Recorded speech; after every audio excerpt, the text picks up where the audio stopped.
Hi there, Massy, author of the Guidebook to Happiness and creator of the highly transformative coaching program, the 30-Day Happiness Challenge, and welcome to video 3 where we're talking about coaching, where I'm giving you a deeper insight into what this coaching thing is all about. And I'm going to talk specifically today on how to market your coaching business. We talked in the past about the real deal on being a coach, and you don't have to be perfect. You're going to draw on experiences you've got yourself, and you've got this perspective. We talked about what makes a great coach, and one of the biggest things I said is coming from your heart, this place of compassion and empathy. And what we're about doing is helping someone to like themselves more. Plus, we want to come in there with some tools, tips and strategies, pull them out of our bag of tricks, and we can use them with the client. So some of those things are things to make a great coach. Now, how do you market your business? You've started the coaching thing, you've got your coaching going. Okay, I've got my coaching certificate. I've picked it up, maybe I've gone to Bali, or maybe I've had the joy of going to Mallorca, which I've never been to before, and I'm going to be going there in August 2014 for the first time. I'm very excited about it. So I've got my certificate. Now how do I market this game? How do I do it? I'm going to talk about some general things. I'm not going to go too much into detail in the online and the offline marketing. I'm going to talk a few philosophies and a few principles, but there's going to be specific stuff that you can use straight away, whether it's in this coaching business that's coming on, whether you're a coach already and you want to fine-tune your thing and pick up some tips that maybe you missed somewhere along the line. But here's some of my big ones. Be really good at accepting no. Really? One of the best things that we can do is be comfortable. And this is with rejection. There's no such thing as being rejected. It's like if we go through life thinking we're only ever going to get yeses, we're going to be disappointed in life. It's like a coin. A coin, you flick it, you're going to get heads and tails 50% of the time. You go through life, you're likely going to get 50-50 yeses and nos. Maybe there might be more of each at different times, depending on what you're doing. But the thing to be very comfortable with is getting no's. So be cool with getting no's, because getting no's means you're probably likely to be getting lots of yeses out there as well. So, you know, this is I love this technique from Steve Chandler, and he does a lot of coaching with coaches.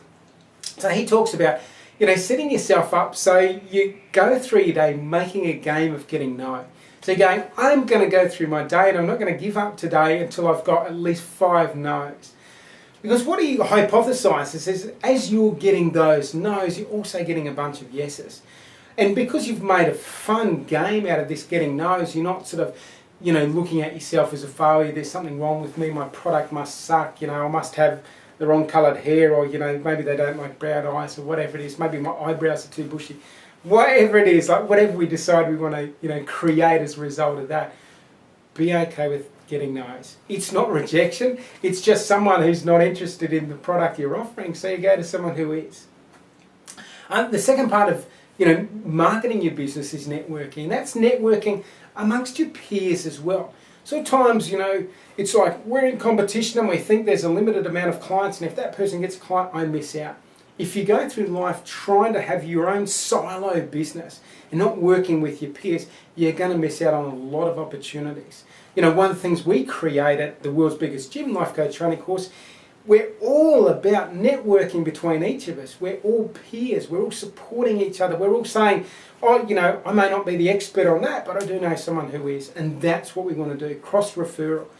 And networking as well as sort of getting to the stage where with your coaching business, you sort of make a list of everyone in your community who you can establish a relationship to, where you can promote their business and they can promote clients to you. An example would be a massage therapist. So the massage therapist does great massages, but not so good at the coaching thing. You know, they've generally worked with a lot of clients who may have some issues, who may have some stress, who may have some things going on in their life that they'd like some help with. You establish a relationship with that massage therapist. Maybe you pay a commission to them for sending your client, or maybe you just send clients back and forth, whatever the arrangement is. I strongly suggest you have a formal relationship. It might be the beauty therapist, it might be the hairdresser, and you speak to them and you say, hey, if you've ever got anyone and you want to send them my way, I will send you a commission. Maybe you have some flyers in that person's studio, but what works even better is a verbal.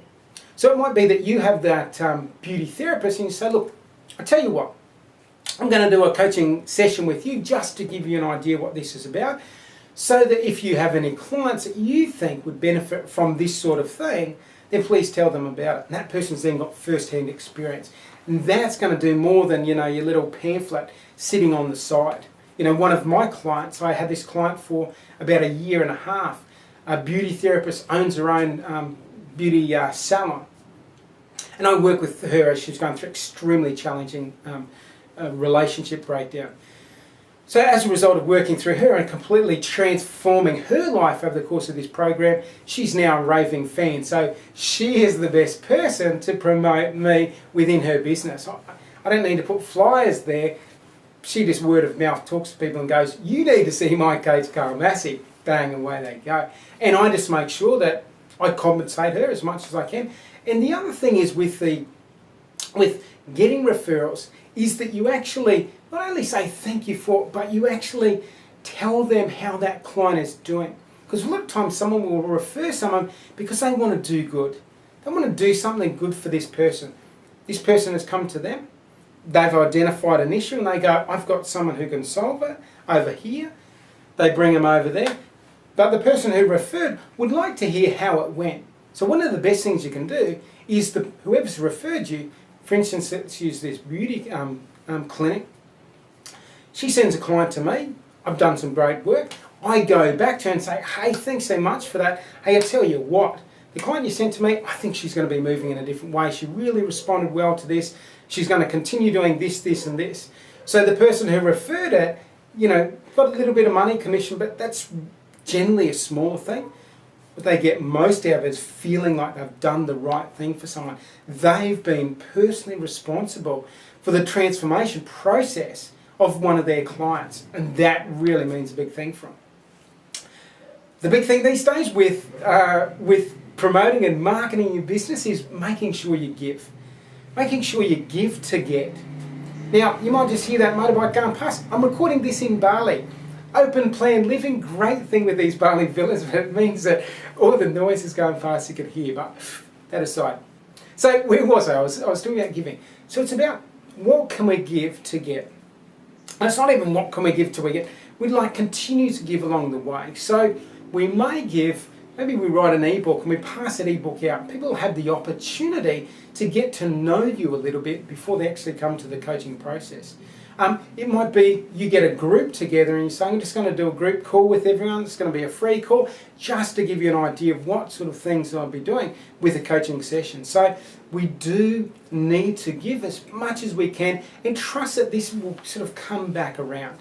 So never be hesitant about, I've got this hour and I needed to sell that hour for whatever it is. There's times where you might just give freely to someone and that just comes back around in huge ways. Now, I've done that with my clients. I might have a coaching client. They might finish the coaching, but I just keep in touch with them with emails along the way. They may come back around or they may refer a client to me. I've had some incredible opportunities as a result of past clients referring to me. It might be a business client where I go along and do a training seminar. And that's several $1,000s for a seminar for a day as a result of me just sending some emails, keeping in touch and giving and giving and giving to my clients. So we want to sort of have that thing happening. That is going to grow your business. You are there to serve. And when we get in that mindset about service, we are really there, focus attention, what can we do for the client?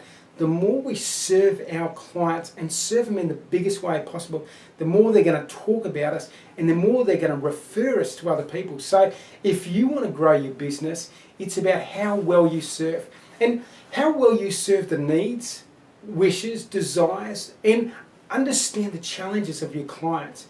If your clients have a particular challenge and that you see that amongst 3 or 4 clients, they've got this particular challenge, the more you can serve them specific to that challenge, the greater response is going to be from them and the greater probability that you're going to pick up more clients out of that as well. So that's going to help grow your business.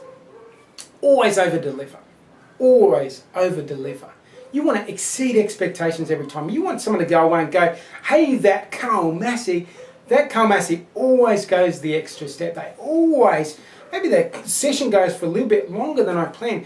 I got some free resources from them. They sent me these emails even after the program finished, even after I stopped spending money on this coach. They still sent me some stuff afterwards. How great is this person?